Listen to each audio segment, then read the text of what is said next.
আসলে কোরআনের আইন দিয়ে যখন কোনো দেশ চলে তখন সেই দেশের সরকার কি কোনো দুর্নীতি করতে পারবে? শোন, সেই সরকার যদি আল্লাহ ভীরু হয়, আল্লাহকে ভয় করে আর জনগণকে পূর্ণ স্বাধীনতা দেয় তার সাথে যে কোনো সময় যে কোনো ব্যাপারে কথা বলার, তাহলে ওই সরকার দুর্নীতি করলে জনগণ এর প্যান্ট টানি ছিঁড়ি ফেলে দিবে গিয়ে। এই ব্যাপারে মজার একটা ঘটনা মনে পড়ে গেল। সেই ঘটনাখানা হচ্ছে যে উমর রাদিয়াল্লাহু তাআলা আনহুর শাসনামলে মদিনাবাসীরা ইয়ামানি কিছু কাপড় গনিমতের মাল হিসাবে পেয়েছিল। তা যে টুকরো কাপড় কোনাকড়ি পেয়েছিল তাক দিয়ে মানে একটা পাঞ্জাবি হয় না বা একটা প্যানও পরিপূর্ণভাবে হয় না।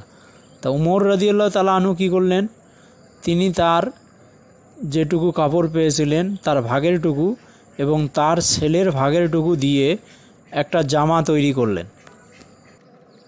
সেই জামা গায়ে দিয়ে তিনি জুমার নামাজের খুতবা দেওয়ার জন্য যেই দাঁড়িয়েছেন, তো এক ব্যক্তি দাঁড়িয়ে বলেছে যে যে টুকরো কাপড় পেয়েছিলাম আমরা, সেই কাপড় দিয়ে এত বড় একটা জামা তৈরি করা মোটেও সম্ভব নয়।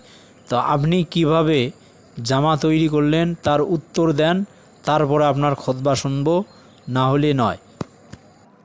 তখন উমর রাদিয়াল্লাহু তাআলা আনহুর পুত্র আবদুল্লাহ তিনি উঠে দাঁড়িয়ে বলেছিলেন যে আমার ভাগের যে অংশটুকু আমি পেয়েছিলাম সেটা আমি আমার পিতাকে দিয়েছি। তারপর তিনি এই 2 টুকরো কাপড় দিয়ে একটা পাঞ্জাবি তৈরি করেছেন। তখন ওই প্রশ্নকারী ব্যক্তি তিনি বলেছিলেন যে আপনি এখন খুতবা দেন, আপনার খুতবাও শুনবো, আপনার পিছনে নামাজও পড়ব। আর সেই জন্যই উমর রাদিয়াল্লাহু তাআলা আনহু তার ওই সময়ের জনগণকে বলেছিলেন যে তোমরা যদি আমার ভিতরে কোনো ধরনের বক্রতা দেখতে পাও, অর্থাৎ কোনো ত্রুটি দেখতে পাও, তাহলে আমাকে সোজা করে দিও। চিন্তা করে দেখ, একজন সরকার হয়েও তার জনগণের যে কোনো প্রশ্নের উত্তর দিতে সে বাধ্য।